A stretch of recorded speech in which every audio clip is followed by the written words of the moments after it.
Welcome back to another episode of the Office Podcast. And today I have my Westchester, Miami legend, the one and only from bare knuckle fighting, which is Bryan El Gallo, which I love the name. Thank you so much. Thank you for coming. I'm super humbled that you're here. No, I appreciate thank you so much for inviting me over. Really appreciate it. So I know you're 5-0. Yes. I love that. Tell me, where do you start? Tell me, inception. Did you finish high school? What was your first job? Well, first, I was born in Cuba. Yeah, I was born in Cuba. I came when I was 9 on a raft by myself, behind my mom's back. My dad was here. No. Yes, my dad was here. He had left when I was 1 because, the whole carne de red thing over there with the meat and all that. He was trying to feed us, and he had to ride out. He was going to get time just for feeding us. My dad was never a thief or nothing, but, he was feeding the family, and it's illegal to feed your family in Cuba. You know how it goes. So whatever, he left when I was 1. I never got to really, meet him, interact with him. So I would go to school, and I would see, kids with their dads, and I always wanted to be with my dad. And I always heard my dad was, a fighter and stuff, so I always wanted to be like him. So, yeah, one day I heard my cousin, over-talking, my 14-year-old cousin over-talking them. They were leaving in the boat, going through the back road, whatever. I ended up staying up that night. I followed the car through the back road on the bicycle. And then when I get to the shore, they were like, yo, if we let him go back, he might get lost. He's not going to know his way back. I just ended up on the boat with them. Got here. Nobody knew where I was. My mom thought was all over Cuba looking for me. Then we get here, and somebody that was on the boat with us calls my dad, got in contact with my dad because we're walking from the same place. And that's how I got here. It was crazy. Crazy as... Okay, hold on. What does your father tell you when he sees you? He couldn't believe it. It was in shock. He was like, yo, he was just happy to see me. 1, that I was alive making it. And 2, the fact, what just happened, in shock. What do you mean my 9-year-old kid, came on a raft by himself without his mom knowing? And his mom all over Cuba looking for me. And then when you call your mom, what does she tell you? She was going crazy looking for me. It took a lot of hours to get here, so... No, she was just, imagine at that point, they don't even want to bitch at you. They just, they're just happy you're okay. So whatever. Yeah, my mom comes a year after through Mexico. Wait, that so whole year. When you get here, do you live with your dad? Yeah, I started living with my dad and my stepmom. My dad had a whole another family. It was a little rough at first, getting used to that. My stepmom getting used to me. Of course. It was just a whole new life. At first, it was cool and stuff. Then I started getting depressed, and I started getting bullied in school for the English and stuff like that. Yeah, I went through a little rough time. Then my mom got here. Things started getting a little better. And when my mom got here, I grew some balls, and I was like, I'm putting an end to this bullying. And a week before school ended, a week before school ended, on 5th grade, going to middle school, I beat the hell up out of the biggest kid in the little group that was that ended up being friends with me years after. But yeah, at that point it was my biggest enemy. He was just bullying me for no reason, just because I didn't know English. And he was a little rich kid and stuff, and I was really poor, wearing Payless shoes and stuff, Shacks and stuff. So they would rank on me with all that. So yeah, going into middle school. So wait, when those kids are ranking on you, what are you telling yourself? I'm just I'm holding myself back because my dad is that's another thing. When I get here, my dad's like, hey, I know you can fight. This is not Cuba. You can't just be here punching people, beating people up. You can go to jail, and I can go to jail. So right there, that was a shock. I'm like, how am I going to get this guy in trouble? And I don't even know this guy. And then if he goes to jail, who I stay with. You had those standards right then and there at 9? Yeah, right there. 9. I was a really smart kid. Yeah, I was a really smart kid since little. I was really smart. So I was like, wait, hold up. If I get him in trouble, I'm alone with a whole other family. I'm already bumping heads with my stepmom. Guess what I said to me, what's going to happen with my life? My mom's not even here, this and that. So that's what I said. When my mom got here, I felt full power. This is my life. Now this is the person that really loves me, So I took advantage of that, and ended the bullying was the best choice I ever made in my life because it brought something out of me I didn't even know I had inside of me. Just it happened later on too. Yeah. So you get to middle school? I get to middle school. The kids now were cool with me because damn, he could fight. They didn't have no idea I could fight. Right. So when they saw how aggressive I was fighting, and they were yo, this kid, I better be just friends with him, So everybody started being cool with me. I started becoming one of the cool kids, popular kids in school. And that's where the name Gallo comes, because I already have built that standard that the only way people are going to respect me is if I beat them up, So I started fighting a lot. So every time somebody will have a little small issue with me, hey, we're going to handle it right now. Boom, boom, boom, boom, boom, handle it right there. So I started building this Gallo character. So there was no let me talk. There was no finessing it. No, there was no finessing it after a certain point because I took so long already before that. I guess, as a kid, you don't know no better. It was the frustration of so many years trying yo, but look, trying to calm down the situation, but then bully me. I don't want to fight. I got to a point man, I don't care no more. So, yeah, like I said, I was never the kid to do drugs in school. I never disrespected teachers. I always had a morals and principles. My parents always taught me right.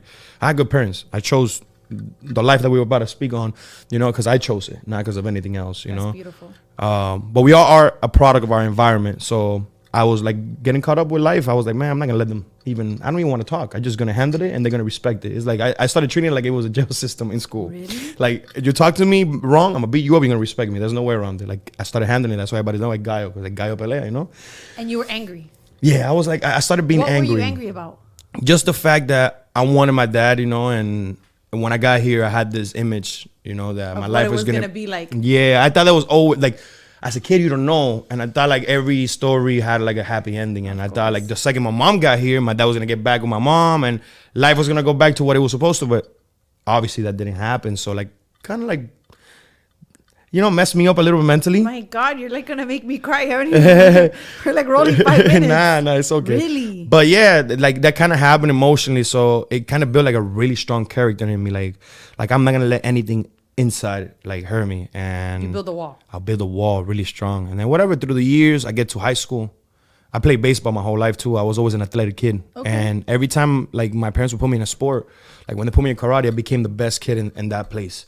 When they put me, I did capoeira too. Capoeira is like a Brazilian martial art. Exactly, but it's more like a dance. CC. I became the best kid there that advanced the fastest. I even jumped a rope that they don't even do that. I jumped it, like skipped it, because they were like, yo, this kid like learned so fast in a year. I was only there for like 3 years, but in the first year, like I made an impact to like everybody. They were like, whoa, you know. So you were athletic. Super athletic. And my first backflip, I was 2 years old in Cuba. I was 2 years old. I jumped off the table, did a backflip. My first backflip ever. So like I said, I was always like a little developed kid physically and mentally since smaller. So I was like, whatever. I get to high school, I'm this baseball player, whatever, that I'm trying to chase a dream, and then I run into boom. Bad influence. Now that's like what grade are you in? I was 14. I had just turned 14. I was in the 9th grade in Southwest. Oh man. Ego pride. Yeah, man. And whatever, my best friends that got here from Cuba, which is also the guy that pushed me to become a fighter.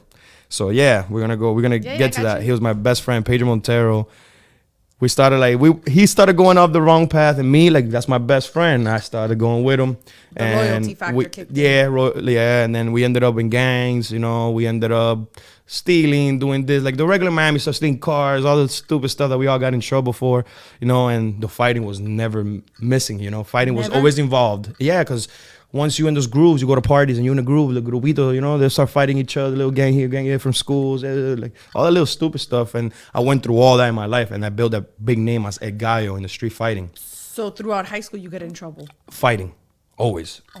I ended up dropping out in the 9th grade, and I went to school after 9th grade. You're kidding. Yeah, and I tried to go back on my 11th grade year too, because I wanted to continue my baseball career. I already had like messed up so much for 2 years. I was like, I want to change. Let me try to get something right. Yeah, let me get something right. And when I went back, the teacher, the coach for Southwest was still the CSI teacher, so he already knew me. He was like, he was not letting me play, so I got frustrated even more. I'm like, bro, I'm trying to change. Like, let me play. This is what's gonna sitting on the bench. Like, he was just like, for stuff that did in the past, you know, putting it on me. And well, it was also the kids that had been there for 2 years. Now all of a sudden, but I was better than all of them. That's the crazy part. I hear you. So it was like, bro, like, just give me an opportunity. I understand that, but like, give me an opportunity. So that kind of like frustrated me too. And I ended up just saying, man, screw this. And I ended up in the street. That's when I really like ended up in the street, because I'm already 16. My parents are not, they're trying to control me. But when you say street, are you still living at home? Yes, okay. But in the street in the sense, like, my parents can't control me anymore. I'm 16. I'm already thinking that I know everything. Yeah. Friends, hanging out, started making money in the street. So I'm like, not a lot, stupid little man. I think about it, I laugh, you know. But like, for the friends, I had enough money on the weekends. Having $200 on the weekend was a lot, you know. Yeah, and when you're that age, yeah, you're balling with 200. Yeah, you know. On the check is right there on 107, you know. So yeah, like, I built this whole character. Like, it was not even a character. It was just like who I was becoming, you know. And it was the Did you like who you were becoming? I did, but I didn't like. What did you not like? I didn't like the fact that people would fear me, not respect me. And then, like, everything changed. Like, what I was looking for was respect, and I ended up putting fear in people. And it got to a point that when I wanted to change and like, yo, I'm just trying to, like, because there's another thing. At 16, I get to the street. It was like a trend to be a rapper back then when Instagram first started. And what did I do? I got on the trend, and I ended up falling in love with like being an artist. I started like finding like peace in music, going to the studio. It's a therapy, it really is. For sure. So I did it for 10 years, right? So I started doing music and stuff, blase. Hold on.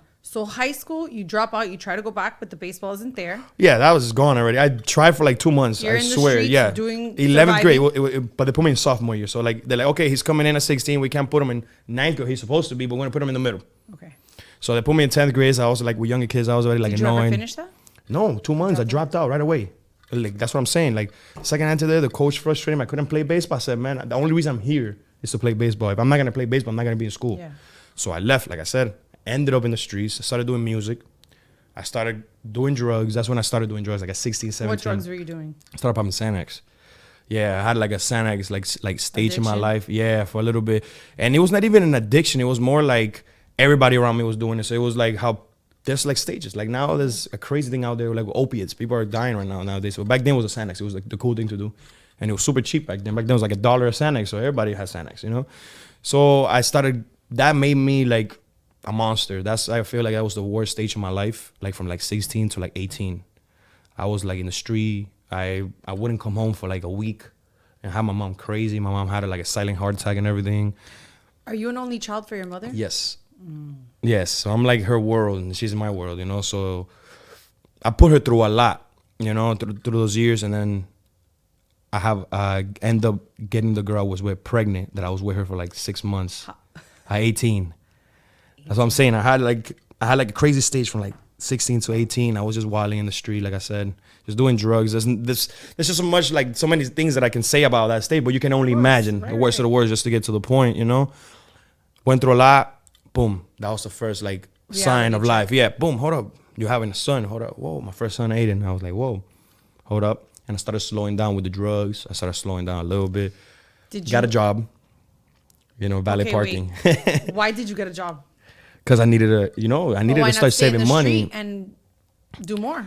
Because I didn't want that. Because I started seeing my friends that were cashing 3-4 years and their baby mamas were pregnant and they never got to meet their kids. And then while they were locked up, I'll see their baby mamas, those kids going through stuff, getting raped by their stepdads, whoever they were with. And I started seeing things that happen in life that I was like, no. In a matter of like months, I tried to change as much as I could. I was still a foot in, a foot out of the street. You know how it goes. But I wasn't like fully deep in it. Like I stopped stealing. I stopped robbing people. I stopped doing all of that bad stuff that I did. And I started like trying to change. And I got a job. I was still here selling my weed here and there, like regular. Like I'll smoke. So just to smoke for free, I'll basically sell it, you know, like that. Nothing, I made no money in the street when it came to that. So I go ahead and lose that job, the valet parking job. Why? A little argument I had there. Did you have a lot of respect for authority? I didn't while growing up. I really didn't. Because I had a really bad experience when I was 16. We're like a group of gang unit. And after that, I just hated them. Like group of gang unit as far as police officers? Yeah. Oh, they picked me up. They lied to me. They told me to throw a gang sign up that I was not even part of the gang up. If not, they were going to take me to jail. That's illegal. You don't do it to a minor or to nobody. You're not supposed to take no pictures, guys. Remember that. They cannot force you to do anything. They forced me to take some pictures so they could have it as evidence so they could fuck with me for the rest of my life. And they ended up picking me up. They lied to me. They told me they were going to take me to jail. They ended up pulling up behind, you know that theater that is on 122nd and Corway? They pulled up right behind the theater right there, and they beat the living shit out of me and left me thrown there half dead as a kid.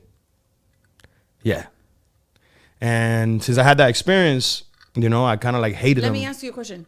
When that happens to you, do you know them? Have you ever had a run-in with them? Yeah, I had before because of other friends. Like I said, I have friends that were in gangs and stuff, and I was like, I guess, around those people, you know, and I started hanging out with them, going out with them to parties. Guilty by association. Yeah, and then around that time, somebody I knew had like almost lost his life in the gang world, and they beat him up. He went to a coma and stuff, and then they were really into like the little gang stuff around that area, like the whole Westchester, Corway, Kendall around there. They had like really control. They were trying to like, clean out, you know. And I get it. Now that I'm older, I understand it. But when you're a child, you don't know that. Why do that to you? They could have pulled me to the side and had a conversation. How I have a conversation now with kids that I see in the studio when I go, and they're like lost with the guns, and I'll be like, yo, bro, like you don't have to do that, bro. Like you got the talent, you got this and that. Like the streets don't love you. Like none of these friends are gonna hold it down for you. Like why couldn't they do that? Why does it have to be like lying and abusing and having something in their back pocket just in case you ever say what they did to you? You could be like, no, but you try to run away from us. That's the only reason that, you know, like So I went through all of that, you know, and then when I had my kid, I was like, yeah, I'm not going to go to jail again, which I ended up getting arrested later on. They messed me up again. They arrested me with a legal firearm. So why not get a legal firearm? Why I didn't. Okay. I got a legal firearm, and they arrested me. They lied. They said I had one in the head, and they took me to jail. They literally put it on and said, oh, you seen? I found the gun. Oh, wait, look, he has one in my face, like doing all of that, like that. You felt very disrespectful. Yeah, and I wish I had my friend Trippy because he was here. He was there with me when it happened, and like we still talk to this day. Like, bro, we can't believe like they really did that. And it was the same people that had already messed. Yes, up? like two of the older guys were there, and then the other ones were like the young guys that were like new, because I was already like 21 when this happened. So like all those years I passed, and a whole new group I got in there. Whatever. Moral of the story. I grabbed that name. I had my second son. Then when I had my second son, I was already with the 20. Same woman? Yeah, with the same one. I have 3 kids with her, 2 boys and a little girl. When I have my second son, ends up that he comes out with his little problems, you know? And it's not like a major autism, but he has like some, like he's just different. I call him different. He's just different than other kids. That's why I say, you know? But they like to put like classify them as something. He's just different. And that kind of like made me realize other things in life. And that kind of started like straightening me out. Straightened me out a little bit. And I started little by little really getting away from the streets. Now I didn't want nothing to do with drugs. Now I didn't want to hang out with gangsters like that no more. I didn't want to do none of that, no matter. Because not because you had nothing against him. You just were like, I got to go a different path. Yeah, I have a kid that really needs me now. Like, he can't even handle himself, and his mom is not going to be able to handle the brother and him. You know, and when I'm changing and I'm doing all of that, I started like cheating on my baby mama and stuff because I was going through emotional stuff with the whole situation with him and stuff. And then when I started like really like falling off with her, boom, God gives me a daughter. And I'm like, whoa. Ahora sí, you know, like a daughter, not even another son, like, no, a daughter. And yeah, and then right after that, I got caught up with a picture also because the same guys, the same gang who were after me, they tried to indict me because I took a picture. Like I said, I did music. I was Cuban Santana before. And I saw the group of gang members that were in the beach, and they were like fans of me. And they were like, yo, can we take a picture with this and that? I took a picture with them. They grabbed that picture. They put in an indictment they had. And then they put me there as like my old mugshot from the day I got arrested with the legal firearm that I ended up like kind of beating the case because I ended up signing a year probation. And they used that mugshot and all that background on my past against me and like, oh yeah, he definitely is part of this gang. They used all of that against me. God works in mysterious ways. I ended up leaving to Vegas with my whole family. I took everybody because I wanted to leave Miami. I didn't want to be here no more. I wanted to get away from the bullshit. So I got like really depressed. I stopped doing music. I left to Vegas. To do what in Vegas? I just wanted a new life. I had like a friend out there. I'm like, yo, bro, I'm just gonna disappear from here. That's the only state that I know I can go. Rent is cheap right now. Right. I can make something happen. I went on the way up there. I'm downloading the Uber app. I signed up for Uber Eats. You're kidding me. I swear to God. And I started doing Uber.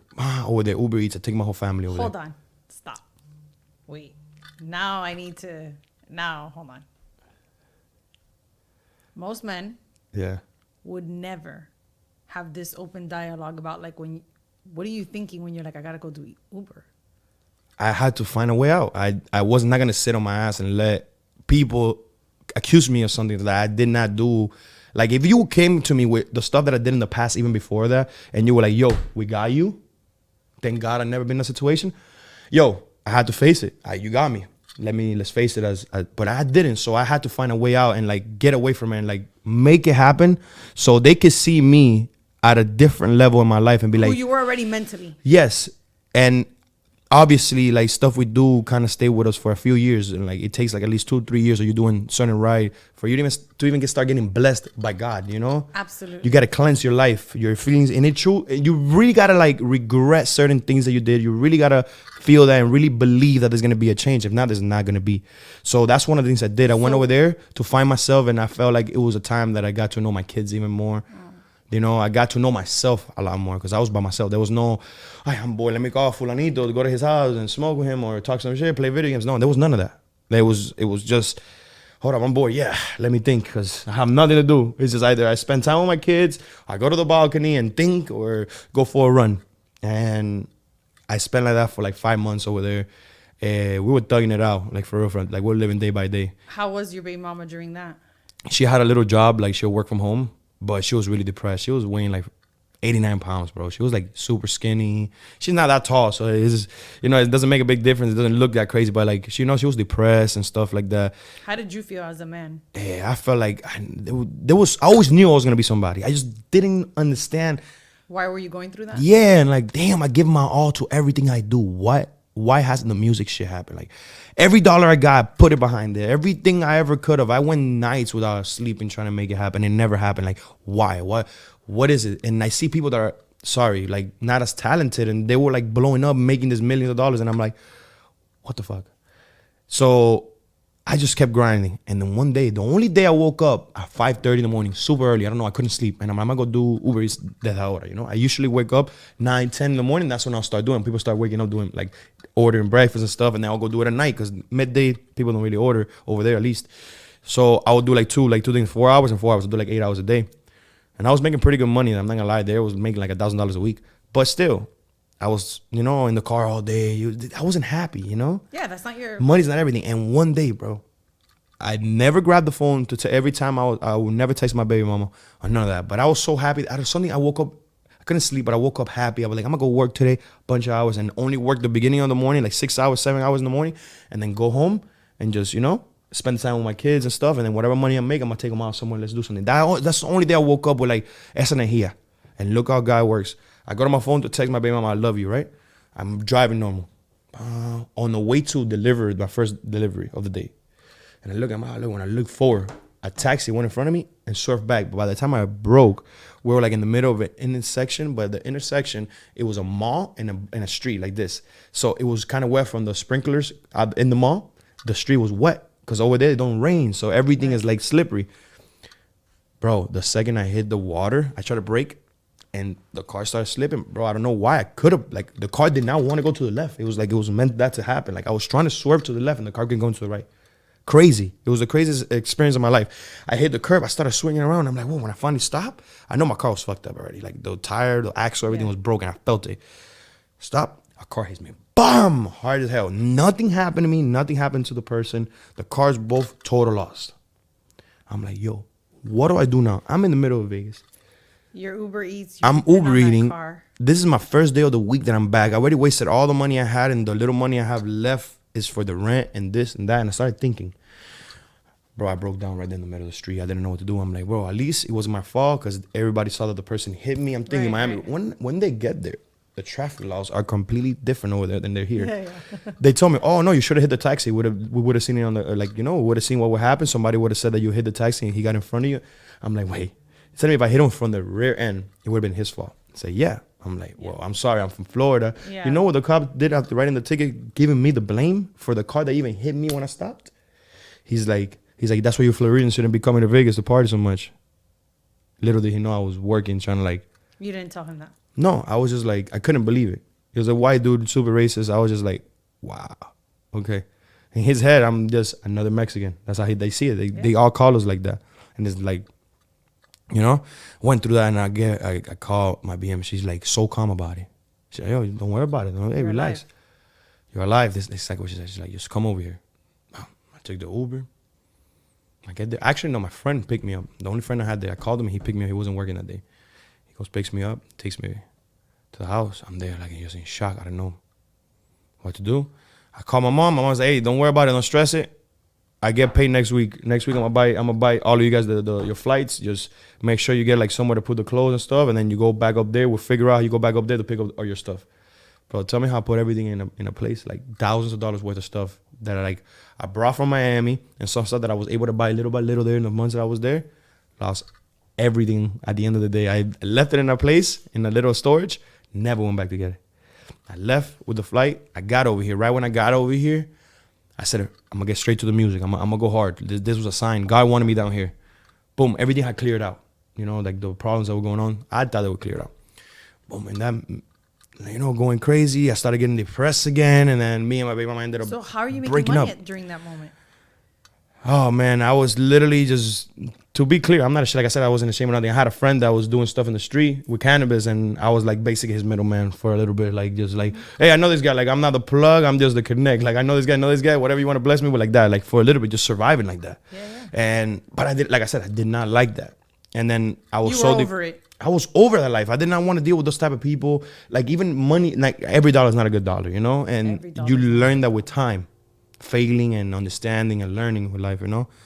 Los golpes de la vida teach you. So little by little, I started like falling off my baby mama again, and like problems started happening at home. We were arguing a lot because there was a lot of money problems. And like she thought like every dollar I got I invested into my music. It's like, bro, you're not even like helping me. I'm paying for everything. She was like bitching about that because she's always been a hardworking woman.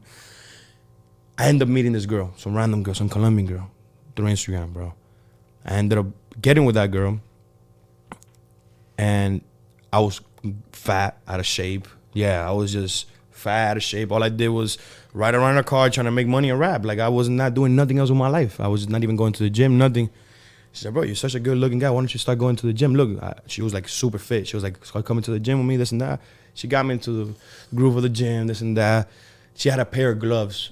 And then I saw her in the trunk. I'm like, yo, can I use the gloves? Like, yeah, of course. We're in the UFC gym. I was like, oh, yeah, of course. I started hitting the bag. And I remember, like, I always like fighting. I'm like, damn, bro, like, why? And I started thinking to myself, this is crazy. Crazy as hell. I was like, damn, imagine I would have been like a professional fighter or something. Nah, that would have been cool. Like, it was just like an idea, right? Bam. You leave the baby mama, estás con la colombiana. Yeah, I was weird. I ended up lasting with her a whole year. Yeah, I'm overweight. I started working out. Started losing the weight. Started getting in super shape. And one of my friends that was helping me with the music, he was like paying for the studio time at the moment. He was like, bro, I'm like a few $1,000s in, nothing has happened. Like he had no idea how it worked. He didn't understand that a few thousand was not enough. Figuring it out. Yeah, we're young figuring it out. He had his own business. To this day, he still has it. So he was good. He's good. Yeah. He was well off. So he was just trying to help me. Like, bro, you're my best friend, which goes back to being my best friend when I got here from Cuba. It was a guy that I got lost with. So he felt like I made it. I got blessed and I made it. I want to help you out because you're my best friend. Like you were there. You never turned your back on me ever when we were in the street. No bad situation with brothers. We were going to die together. We had to, you know? So he was like, bro, I got you. I cannot be doing good, living this life, and you there struggling. Nah, hell no. Nah. And I was best friends with his brother-in-law. So he would see me all the time going to his house because his brother-in-law lived in his house in the efficiency in the back. So he would see that. And I was with that guy doing like stuff. He was like, nah, man, like, this is not what I want my best friend. Like, you don't have to be doing this. Like, you know, he didn't like that. He saw in my eyes that I was full of pain. I was just like, frustration. I just want to make it, bro. Like, I'm just trying to do something. I give my all to this music shit. It doesn't happen. And he's like, bro, we were sitting down. He's like, bro, come tonight. I'm having a little barbecue tonight. That was on Saturday night. Got Saturday night. Everybody starts going to sleep, 3. So we ended up drinking. We're drinking till like 6 in the morning. And he comes up. He's like, bro. We started talking about a fight that I had in Checkers. That I knocked out a guy that was like super tall. That fight went viral. I lost it with my old Instagram. But everybody that knows me knows it's true. And people, I'll put this part on the thing so that people will comment on it. I had that fight, and he was talking about it. He was like, bro, remember that fight I talked about? Bro, if you actually think about it, Bryan, you never lost a fight in the street. I never seen you hit the ground. Nobody has ever made you bleed. Like, you never lost a fight. And I'm like, I started thinking. I was like, yo, this guy's right. Like, I actually put 2 and 2 together. I'm like, yeah, you were older now. Yeah, I was older. I'm like, yo, you're right. I never lost a fight in the street. I never taken it out in the street in a fight. I know there's people that could fight better than me, but I just got lucky and never ran into them. It hasn't happened. And he's like, bro, Masvidal has this MMA bare knuckle shit. If you get into it, I put all my money behind you. I looked at him and I laughed. I was like, bro, you are crazy. So domingo, Sunday at 6 in the morning, you're talking about this shit, bro. Just go to sleep. You're a little too drunk. He's like, just think about it. If you do it, I put all my money behind you. I said bye to him. I ended up leaving. That was on a Sunday, 6 in the morning. I go home, go to sleep. But the hustler in you was like, I couldn't go to sleep. I said, nah. Something is telling me to listen. And I'm like, called him like, hey, listen, I know somebody that got something going on. It's not MMA because I'm not doing no kick, none of that ground stuff. I don't like the ground pound, doing none of that. But I got somebody that does that has fighters. He's a boxing coach, and he has some fighters do bare knuckle. He said, but the MMA, I'm like, no, bare knuckle boxing. Like, I never heard of that. I'm like, I'm gonna send you the links, and I started sending him. He's like, yo, this is amazing. You will kill people in this. And I'm like, he's like, damn, but I would like for you to kick. You know how to kick? I'm like, no, trust me. I know what I'm telling you. I could learn how to throw hands. Kick is a whole different ball game. It takes years to condition your chins, and like it's a different ball game. I could probably make something happen here because I know I'm tough. And he's like, yo, like I said, I got you. How many years ago was this? This was on October 2021. Wow. It just happened. Years. Yeah. So he was like struggling all that time. All that time. And he was like, bro, imagine I'm already 28. So I was like 26. And he was like, bro, just know I got you. I said, all right. That was on that Sunday, like at 5 p.m. On that Monday, I was already at the gym talking to this guy, telling him, look, listen, I have a fan base for music. You know that you follow me. Like, we've been friends for like years. You know I could bring out people. You see my shows. Like, I can bring people to see me fight. People want to see me fight. That's crazy. Especially bare knuckle. I know I could bring people out. And he's like, okay, but you're going to listen to me. I'm like, what do you mean? He's like, we're going to take it slow. We're not going to go calling people out and just going off the rig because these people are doing this for 20 years. You just started this. I'm like, you give me your 100% and I'll give you my 120. That's what the coach told me. I looked at him, shake his hand, and I'm like, let's do this. I was walking out of the door, and they're, okay, but when you going to come? I'm like, what do you mean? You don't have a pair of gloves? And he's like, yeah, of course. He throws me a pair of gloves. I'm starting right now. And I started right there that same Monday at 5 p.m. Everything shot by Vic Boy, but he don't miss. Not everybody's supposed to understand your dreams. Not everybody's supposed to understand your goals. Some people might think you're crazy. But you're the one that I gotta understand and gotta believe. All that extra stuff, they're irrelevant. You gotta go and get it. You gotta go and think the bigger picture. You gotta see it, visualize it. You gotta understand that nobody can do what you're meant to do but you. Nobody's gonna do what you're supposed to do but you. Not everybody's you. You're chosen. You're the one that is meant for the job. You're the sniper that they hired because they know you're the one that can take the shot. Matter of fact, you're better than Kobe. You're better than Jordan. You're the one with the true shot, the golden shot. Don't ever compare yourself, not even to the greats. Compare yourself to the higher you, to the better you. Compare yourself to your dreams, to your passion, what you're meant to do. That's the only way you're gonna get there. Don't give up. Don't quit. Let's go. How coachable were you? Super coachable. I listen. That's one thing about me. I listen. And I feel like that's one of the reasons I've gotten so far in such a short of time. And I've gained more than people that have been doing it for 20 years in a short period of time. Why? Because I listen. I don't care what people are putting on, like, oh, he's fighting garbage cans. He's doing this, doing that. Okay, but no. I listen to my coach. My coach tells me, this is the fight. This is not the fight. I got to listen. You know, and that's what makes a superstar and it makes a mediocre fighter or a guy that just has an adventure through the boxing ring for a while. You know, a journeyman, how we call him. You know, so going back to that, I started that Monday. I'm with this Colombian girl, remember that? So she's like, I told you all you had to do was like just put your mind to something and this and that. I started developing it super fast. And look how crazy it is. I'm getting close, whatever. That was in October. I ended up debuting in April. So do the math. 7 months. That's all I trained before my debut, going against a guy that had 11 fights in MMA. So 2 weeks prior to that, I started getting how many fights? 11 in MMA. Okay. He's a pretty good fighter. Glendale Futurell, that was his name. He's a super tough guy too. Can take mad hits. Yeah, I swear. 2 weeks close to the fight, I started getting nervous. I started finding I don't know. I never have fun under the lights. I remember the last time I had performed that I got a fucking boot off stage because I had a problem with one of the artists, Smoke Perp back then, and Lil Pump back then didn't like me. So their DJ, they threw the core out. I had a horrible experience in front of people, so I started getting nervous. I had PTSD. I started oh my God, what about if I want to go out? The crowd don't treat me right. That's what I was worried about. I'm like, what about if the crowd don't treat me right? And I started seeing the ticket sales. I'm like, hold up. That's what started helping me. I'm like, hold up. I'm selling them in the tickets. People want to see me. Either they dare to see me lose or win, they're going to scream. Doesn't matter. People are here to see me.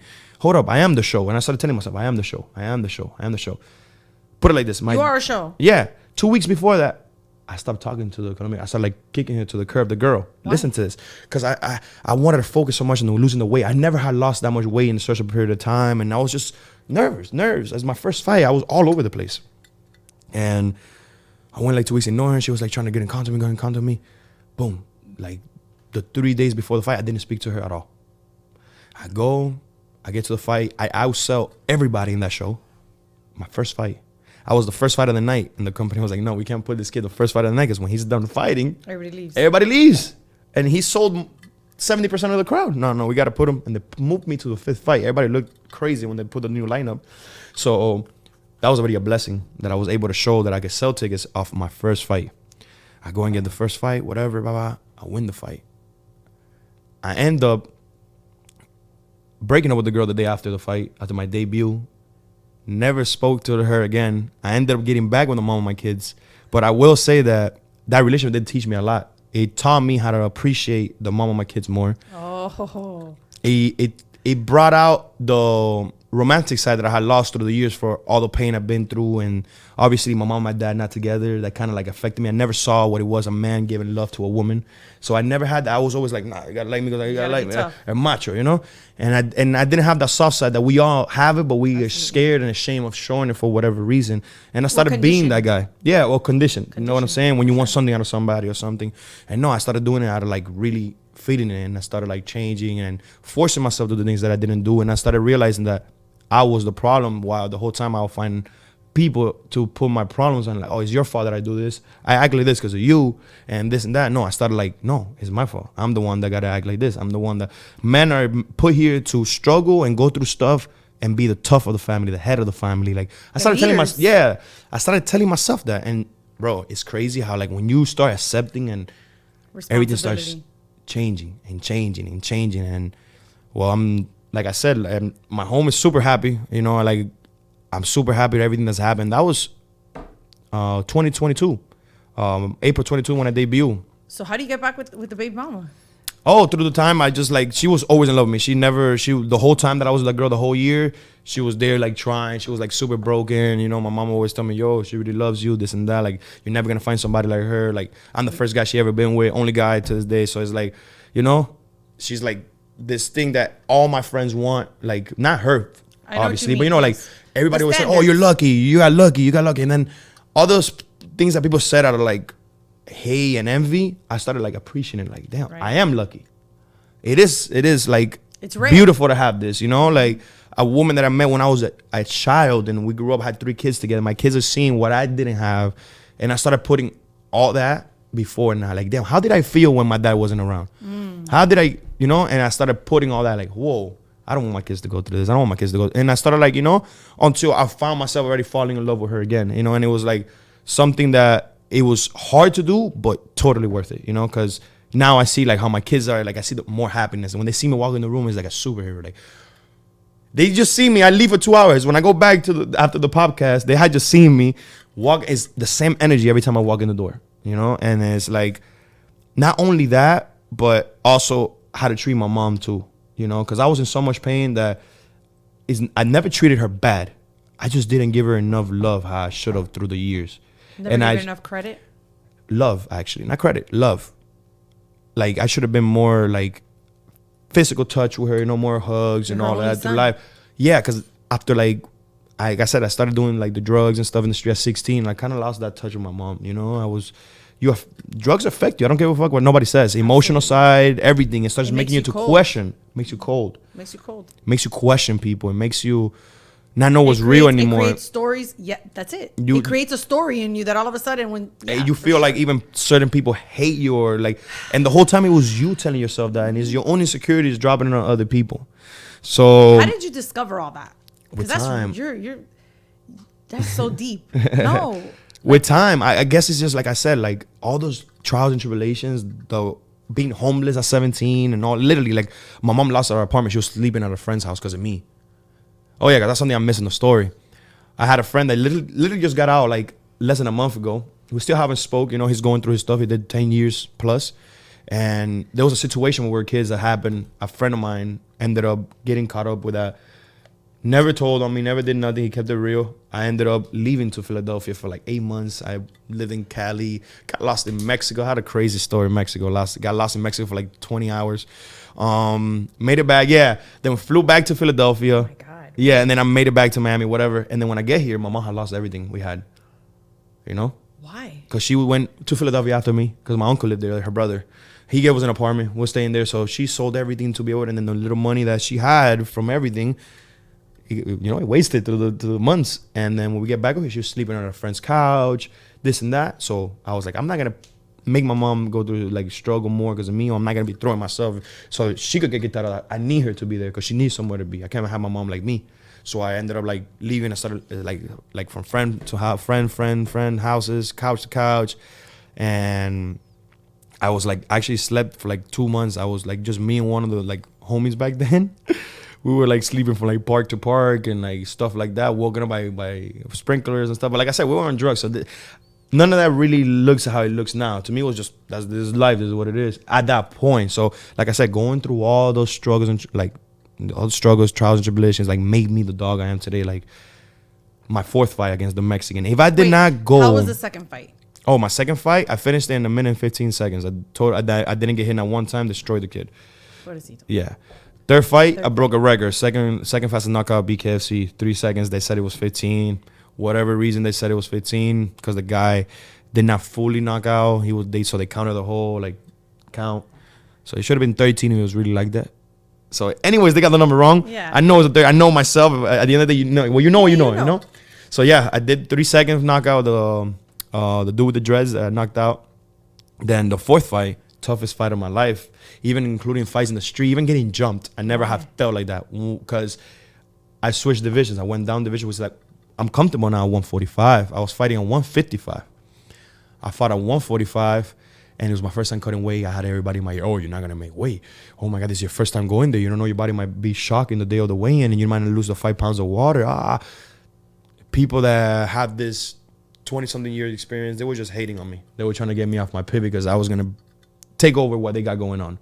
They think that they're the face of the company, so they were trying to, like, ruin me, you know? Like, people act like you're friends, but when you start doing better than them... We're going to get into that next. I want to hear that, too. And they started, like, putting that on me. And I'm going to say the truth now for the first time, you know?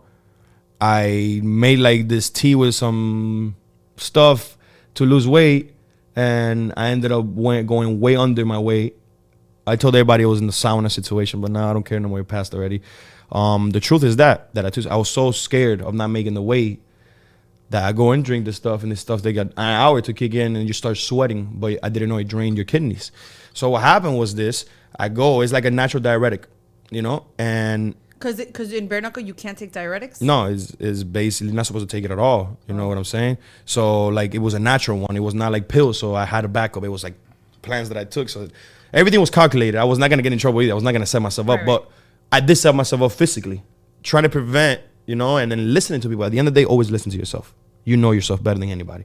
So I knew I was going to make the weight, but I was so worried about this super fighter guy that was, like, telling me this. Like, he really cared. The whole time was just trying to get me nervous, get me off my pivot. And I was going into the toughest fight of my life so far. Don't you think that was them trying to push you? No. Do you ever look at it like that? No. I know real intention. I know when something is genuine, especially when actions after that be committed, you know? So I knew, you know, I kind of knew it, but I didn't.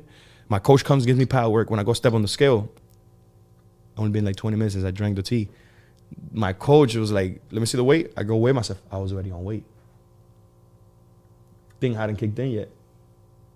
Oh, so I'm like, God. You see, I was going to make the weight. I told you, I get happy. And then my homeboy's looking at me like, yo, you forgot? And I'm looking, I'm like, oh, shit. Right when I thought about it, I started sweating. Point blank, I went down to 138, almost killed myself. Almost died. Like, the doctor even said, like, you shouldn't fight. I went to the doctor after my weigh-in, and they're like, yo, you shouldn't fight. You're going to die. They literally told me, like, you need so much water that you're not going to be able to drink that much liquid to get to your toes and your legs and all that. Right, by the time of the fight, or your brain, you could get knocked out or have a concussion. Mm-hmm. And I'm like, bro, I sold the most tickets I ever sold in my life this fight. I bet also, because I had like a little situation too that I didn't fight for like 7 months. I come back, it's my comeback fight. You need money. I need the money. I was broke as hell. I was like, bro, I'm this famous ass dude and my bank account is like down here. No, I need money. I'm a fight. I went and I fought. Told me I had the toughest fight of my life. And like I said, if I didn't go through all the stuff, I would have never in my life get through that fight. Because it was such a mental warfare. So what are you thinking? You're like... Imagine, you know you're dying. Like, you know you feel your body dying. And every round you feel like your heart rate go higher and higher. You feel the... like your ears red. My legs, I couldn't move. I felt like I had bricks on my legs. And I know I'm dying. My legs are not going up. And I feel my kidneys go like start shaking like the day before in the weigh-in. And I'm like, yep, I'm about to die in this ring. But I was like willing to die because I already had gone through so much. I'm like, what am I going to go back to? That? You got to kill me. I'm not going back to that. You got to kill me. So I was willing to die in that ring. And that's why I tell a lot of people, that's what makes the difference between me and a lot of fighters. I was not fighting the Mexican anymore, even though it was a tough ass fight. I was not fighting. I was fighting myself. I was like, you're not quitting. You're not giving up. Thousands of cameras. This is going to go viral. You're going to look like all that stuff, you know? And my kids are in the crowd. Oh, my God. And they're so close that I'm hearing them. So it's like, I know they're there. So it's like it was this monster that was... like, I can't die on them right now. After this, right after, whatever, the guy in the third round, he couldn't come after the third round. He didn't come out to the fourth round. He was like, that's it. He got hit way too many times. That's it. Fight's over.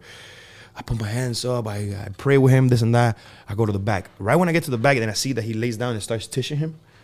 Everything, the world fell on me. Like, I don't know what. Over. That's it. My adrenaline went down. I basically fainted right there. They had to put like the IV water thing on me, the bag on me and everything. They had to bring me back. They had to put the thing in my nose to wake me up. All that.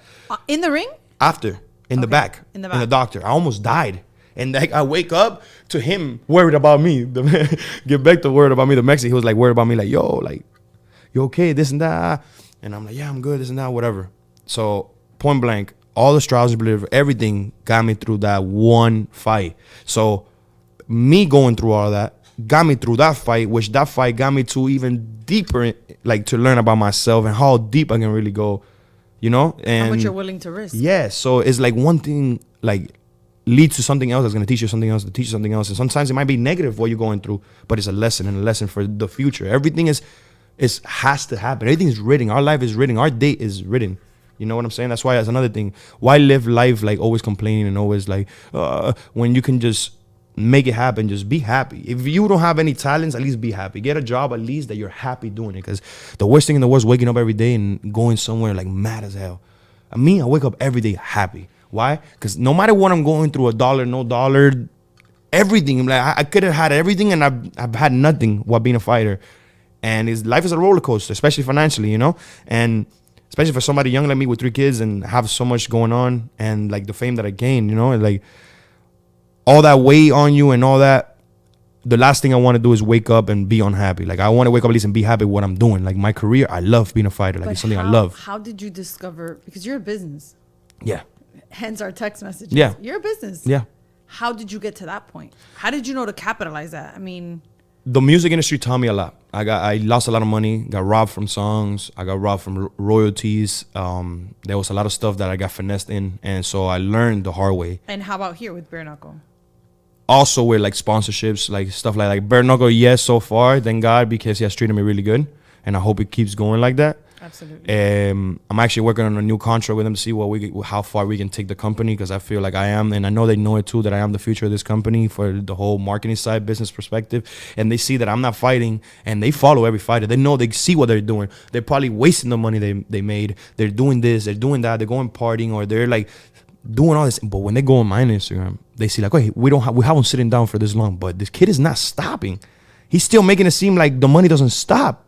And it's just that I'm always where I got to be, when I got to be, and always on top trying to be positive and help people. So when you help people, people want to help you. Mm-hmm. So if I'm not doing music, I'm here doing a podcast or... You're always training. Always training. No, I never stop. Never stop. Even if you don't have a fight coming up. No, I don't stop. You stay ready. I stay ready. Now, the only thing I do myself in is the eating, which I do gain a lot of weight between fights because I love to eat, especially sweets. But when it comes to being disciplined and staying in the gym, I do that. I like one thing nobody could take from me is like no matter what we're doing. Like I even went to Puerto Rico on vacation and I was still like shadow boxing, at least in the balcony, trying to get my sweat in. You know, like I was always trying to do something. Like last week, I couldn't train last week because I took my wisdom tooth out, and it was the worst week of my life. I would go to the gym just to watch other people train. Really? Yeah. Because I have a fighter that I'm helping too, AJ, that I'm helping him too. He has a fight coming up at the end of the month. And I would just like make that as my excuse. Like, I'm just going to go with him, you know? And it was just, I have to be there. Like, I had to feel like, at least I went and learned something about watching, see him from a third point of view, what he's telling me, see, okay, look, the step here, and all of that, you know? You said now you have a fighter. Is that the future for you, to have other fighters? Yeah, like definitely. Like, that's the future. I see what the fighters go through. I see what managers do to them. I see the money they steal from them. I see what they've done to me. I saw, like, when you don't have knowledge, what can happen to me, which is something that we can go back to. Like, after my third fight that I knocked out the guy, whatever, I come to find out the management I was under and was falsificating all of our blood works, everything to not pay for it. So, yeah, some crazy thing happened there with blood work. Like, and it's like anybody that knows is like, they know that the fighters, why would they falsificate the blood work when all we need is HIV, hepatitis 1, hepatitis 2 tests. So like none of us have those crazy diseases, so why would we falsificate it? So that's kind of what got my lawyer, what my lawyer pointed out, because I had to get a lawyer too and waste all the money I had saved between my dog, me and my friend Leo, which Leo Parrondo, he helps me with everything. He's like my investor type of thing. Like whatever I need, he's there. And problems, shout out to Leo. So yeah, bro, between me and him, we figure out. We got the lawyer, Rolf. Shout out Rolf too, a great attorney.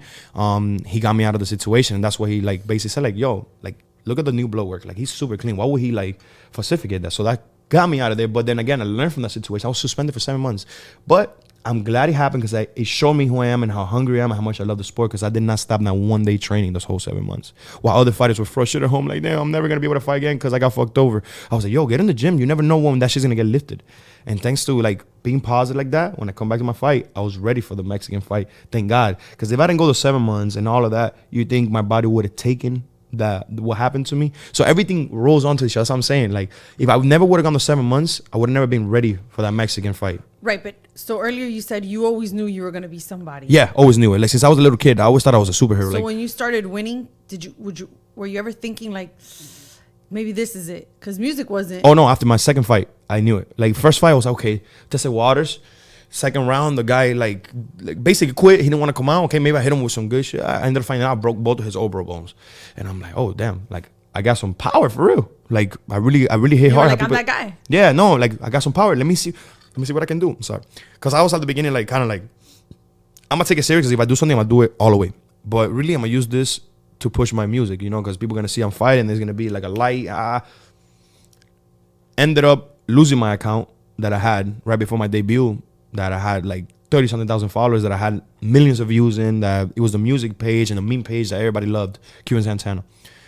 Then I lost that page, and I ended up finding myself with only 300 followers a day on my debut. So now it was like, you really gotta love this now. There's no using this for nothing, because it's not gonna benefit you. Like, the people that were following you, they were trying to like use this little game. Leverage. No.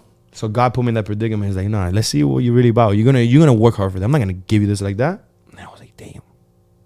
I was like, my debut, I was like, fuck, 300 people. Still brought out $20,000 worth of fucking tickets. It was insane.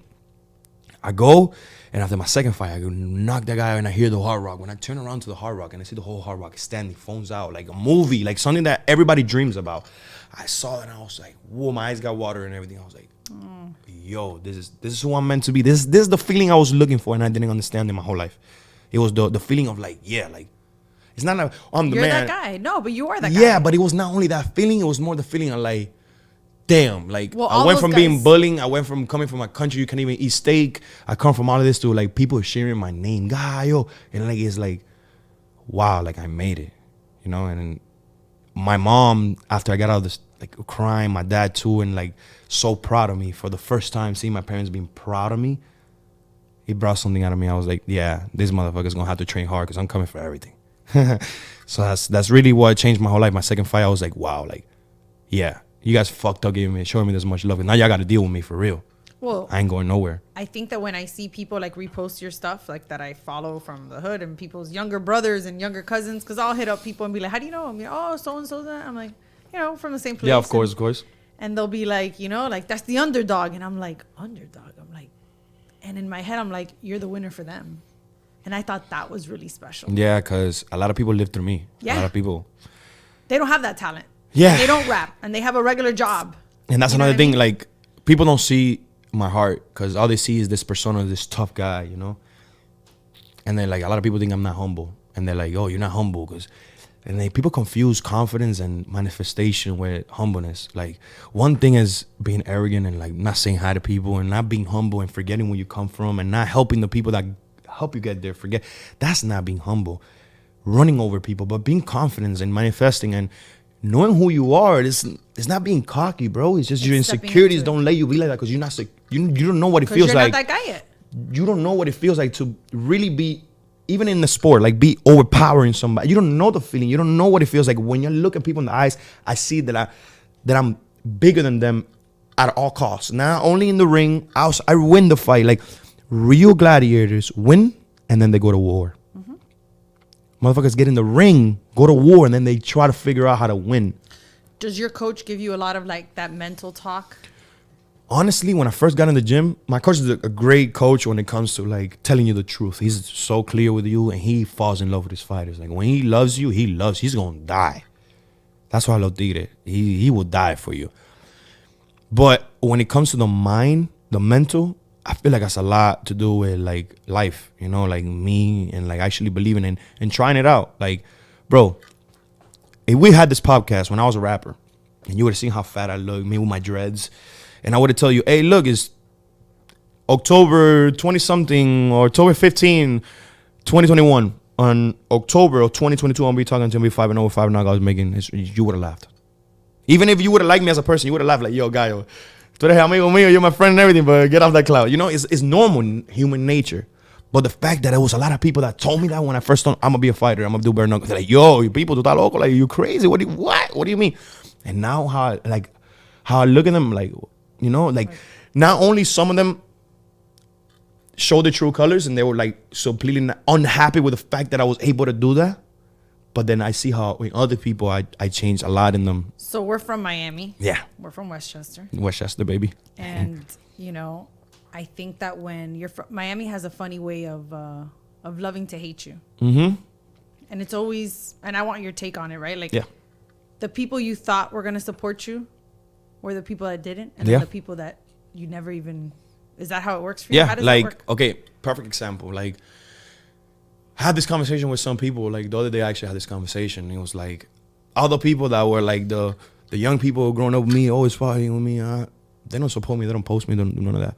Now you see the old heads, it was like the people that we looked up to, and they were like, whoa, this guy's a badass and this and that, like this guy must beat everybody up. And like those people that we used to look up when we were kids, those are the people that support me, and they're like the OGs of Miami, like real dogs. Some of them are still doing bad, and some of them are doing really good, and they got out of their life. But the point is that no matter where I stand in Miami, I don't gotta worry about no more about danger no more, because I know like the big names, the big people, they support me. So it's like a good feeling when it comes to that, because it's like people that grew up with like that are with my friends like want to hate on me now, but it's like, yeah, remember the guy that you're like, you know, lo único que te falta es montarte arriba de él, you know, that guy, yeah, that guy supports me. So it's like it gives you that leverage on certain people that you don't even have to be mean to them, or you don't have to do anything. It's just look at them and smile. And you feel that your confidence comes from your life experience? Yeah. I overcame so much. Like, who would have told you, like I said, who would have told you a little kid that was born in Matanzas, Cuba, that ain't have shit? That left on a raft by himself without his mother knowing. Who would have told you that little kid would have been the future of combat sports? Because I am the future of combat sports, and it's happening, you know? And then Miami, bro, like I said, like you said, Miami has a fast life. So it gets you used to, you grow up faster out here. Like we go outside and we meet other people that are so innocent, you know, innocent. Like you talk to them, no matter, even the evil ones, you still run like circles around them, you know. Like the people that think that they're bad in other states, you go and talk to them.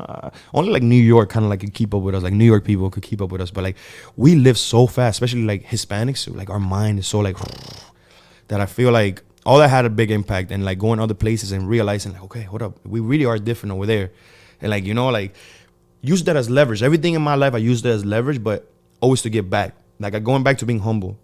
People were like, yo, but some people ask me, bro, you're already doing good with the fighting. Why are you going back to the music? This, that. My brother, I got so many people that look up to me, right? I got so many people I want to help out that are friends of mine. But none of them motherfuckers can fight. None of them I wouldn't even risk it, because I know they're not built for that. This is different. I cannot help. How am I supposed to help my people? How can I give them light, exposure? I have to do something that they can relate to and I can involve them in. People don't see further than what their nose is at, you know? And absolutely. I'm not doing this only for me, bro. That's where you guys got it wrong. That's what makes the difference. That's why God blesses me, because I'm not doing this shit for my own personal benefit. I'm doing it for everybody around me. You want everybody to eat. I want everybody to do good. And I don't give a fuck if I help somebody become more rich than me. I'd rather go to sleep at night and know that he did that because I helped him. You know what I'm saying? Absolutely. And it's like the feeling of me feeling better. Like when a friend brings money to the table, sponsors, and that I try to give him, bro, you don't have to give me that. You're my friend. Brother, I want to sleep at night. Absolutely. I don't know what you're going through. You're not telling me. Everybody got their own problems. I'd rather give you the $200, $300, whatever your cut is out of the 10, 20% that you're bringing me. I'd rather give you that than me go to sleep and one day I know something could have happened. Una situación, even, bro, it could be because you want to go out. It doesn't matter. Look, lunch is on me tomorrow with your wife. Take your wife somewhere nice to eat. It doesn't matter. Like, that's just the person I am. I have friends that are multimillionaires. I'm with them all the time. And you find me paying for the stuff in the gas station. They're like, yo, what are you? Too late. You know, like that's the type of person. That's why people that are around me that have already made it support me, look up to me more, because they're like, hold up, I got all this money, but there's so much inside of you that I gotta learn. How can I be like that? And that's why a lot of people with money bring me around, because they love me for who I am, not what I got. For sure. Now I notice a lot of people now want to support me for what I got and what they think I got. you know? Because people see this and they don't know what it takes to get there. Like, yeah, for me to go and be writing in this and writing, bro, it takes so much. It's not as easy as I'm not selling drugs. I'm not scamming. I'm not doing none of that. I'm working my ass off. This, like, I literally get a check every fight, and I got to make sure that check extends to the next fight. No matter, even if it's 100,000, it doesn't matter. Like, money flies. You are the business. And again, I put my money in the right places. That's why I'm always doing something different. Why? Because I have friends that they were their whole life doing stuff that they were not supposed to, and all they're good at, they know everything about cannabis. And you're like, bro, you sound like a scientist. Guess what? I got in the cannabis business. Now, because I could help and do stuff with you guys. Now, this is what I can help you, Fulanito Menganito. Now, you like to do music. I have 2 of my closest friends do music. I got you. You know I got you. And there's one of the people that love me the most that he will give his back for me. You know what I'm saying? Mikey Trippy. My dog, Trippy 36. Like, kid will give his back for me. Why would I not do music and bring it back to help him do what he does? Because we already know his politics. We don't know music is politics. You could throw $1 million behind music and it won't go nowhere if people don't like you or like the right guy doesn't listen to it. So with him, it's like, I'm going to get the power. I'm going to get all this. And what I say is word. And people are going to listen. So that's how I'm using my leverage to help my friends. What's your future other than that part? I want to open up a school to help everybody that went through what I went through, especially kids that are immigrants. Like anybody that got a talent, I want to make sure I have a school for every type of sport, including from martial arts to everything. And that's something that I really want to do. And I always thought about it. And if I can do it, I don't know how it works because like I said, I don't have yet the budget to do that. So I'm still haven't looked into it for real, but it's like future things that I really want to do. That's beautiful. I want to have a school to help kids that are autistic too, just because, you know, the situation is like, people don't understand those kids. And me, I have a hard time understanding my son sometimes. So I can only imagine what they go through when people don't understand them and just treat them a certain way. Because nothing boils my blood more than when I see even my own son or other kids that they're not 100% there as every other kid. And people just don't know. People are so like cruel to them. Let's hope they don't know that. Let's hope their autism allows them not to know that. But they do. I hope not. They do, and you can see it in their eyes, you know, and then they know. Whenever you see an autistic kid and he's thinking, trust me, he's thinking, you know. And, you know, I would like to help. I want to get back. And I feel like not a lot of people are doing that. A lot of people get rich and just focus on themselves and greedy. And how do I keep my family safe? And how do I do this? And how do I... And then I'm thinking about, like, what about the kid that go to school with your son? You don't know what that kid is going through. If their parents got money or their parents, like... You got to see everything around. And that's why I teach my kids, you got to earn, like, no matter how much money I bring home, you got to earn this shit. The pair, you want a pair of Jordan? Earn that shit. Like, I'm not just going to buy it. Don't work like that. And so people are like, yo, why you being so tough on them? Bro, you don't know what I went through to get where I'm at. Life is going to chin check them. Bro, life is motherfucking tough. And if you blind your kids their whole life, when it really hits them, they're not going to know how to take it. So you got to teach them since early, life is tough, life is tough, life is tough. And it's all about building character. Life is all about building character. If you're not able to build character, life is not for you. Well, that's why you kill yourself. Like, that ass is all about, that's why there's people for every type of job. You know what I mean? Yeah. Like, everybody plays their role in the world. So you're going to give me this interview again in 2 years? Definitely. They're going to be in a whole different spot. You're going to be in a different spot. And Definitely. Hopefully you got the schools going on, or at least the beginning works of it. Because I thank you. Thank you so much, too. You killed it. Thank you so much. I'm super proud that you're from Westchester. Definitely. Keep shining. And I wish you so much to have completely just always winning. Thank you so much. Your mind is right. So I appreciate you. I appreciate you too. Thank you for real.